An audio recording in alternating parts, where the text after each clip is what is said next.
The Braves' nickname is Under Fire, as is the Tomahawk chant. And what I would say is this. I give credit to Governor Brian Kemp and to Herschel Walker for speaking out because the Braves went to visit the White House, and the White House was upset about the Braves moniker and the Tomahawk chop and everything else. I think the Braves, this is my advice. I wish I owned the Atlanta Braves. No big surprise there. I wish I owned a pro sports franchise, all right? If I did, I would lean hard in the wake of Major League Baseball pulling the All-Star game out of Atlanta. I would lean as aggressively as I could into the Atlanta Braves representing the anti-woke universe of Major League Baseball franchises and professional sports franchises in general. Because the Braves fan base overwhelmingly is the Southeastern Conference. And there's no region of the country that rejects and repudiates woke sports more than the Southeastern United States. Woke sports ain't going to be popular here. Okay? And so the Braves, I think, should bring back the Tomahawk chant in an aggressive way. They should talk to the Seminole tribe down in Florida. This is a big deal. Just listen, okay? A lot of Braves people are big Outkick fans, and I appreciate all of you, okay?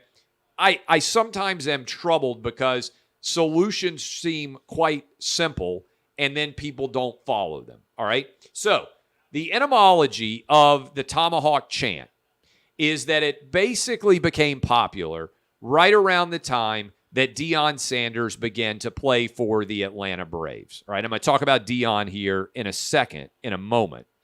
But to me, in the same way that the Florida State Seminoles, the university, they went to the Seminole tribe and they said, hey, we are honoring your tribe.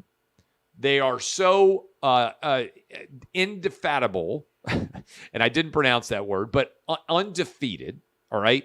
They are unvanquished. They are, if you study the Seminole tribe's history, brave, refusing to surrender tribe, okay? That's what the Florida State University wants their athletic programs to embody, is that same fighting spirit and that refusal to surrender the unvanquished aspect of the Seminoles. So they went to the Florida State Seminoles and they said, hey, we want to honor you. Will you give us your blessing to continue to use the Seminole moniker? And the Seminole tribe said, yes, we consider it to be an honor that you are the Florida State Seminoles.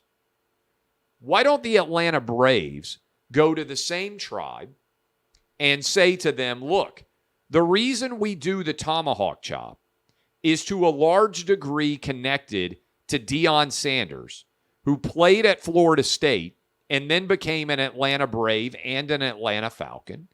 And what he represented for the Braves was the tomahawk chant really started in earnest right around that same time. I think it's directly connected personally because I used to go to Braves games in the 80s, and I don't recall anybody ever doing the tomahawk chant. It really started in like the 90s.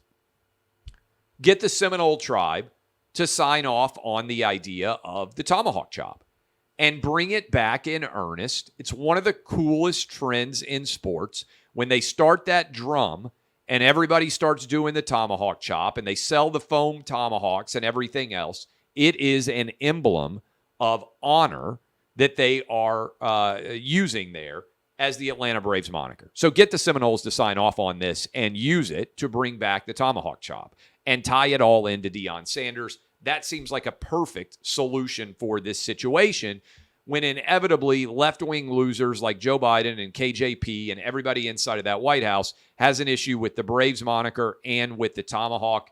Go and do what the Seminoles did, Florida State Seminoles, with the Seminole tribe. Seems like a natural fit, particularly because the Braves are the South's team.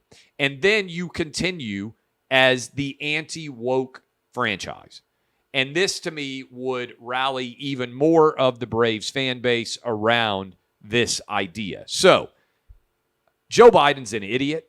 His White House might well have added even more votes to Herschel Walker against Reverend Warnock and to Brian Kemp against Stacey Abrams, because both Kemp and Herschel came out and said, no, don't change anything about the Braves. I think Stacey Abrams is going to get whipped by Brian Kemp so badly that she's going to have to resign. And I also think that Herschel Walker is going to end up whipping Senator Warnock in that battle as well. And we're going to have two big wins in the state of Georgia that could be connected directly towards this overall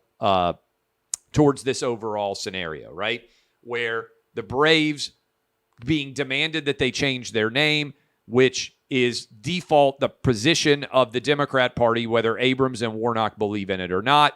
And both Kemp and Herschel use it to bludgeon those two in this campaign and help to ensure that the Georgia and governors and Senate races comes back in their favor. So that would be my thoughts in general. And that would be my advice to the Atlanta Braves about how to handle this issue going forward. Do the same thing that Florida State did as it pertains to the Tomahawk chant and the use of the tribe.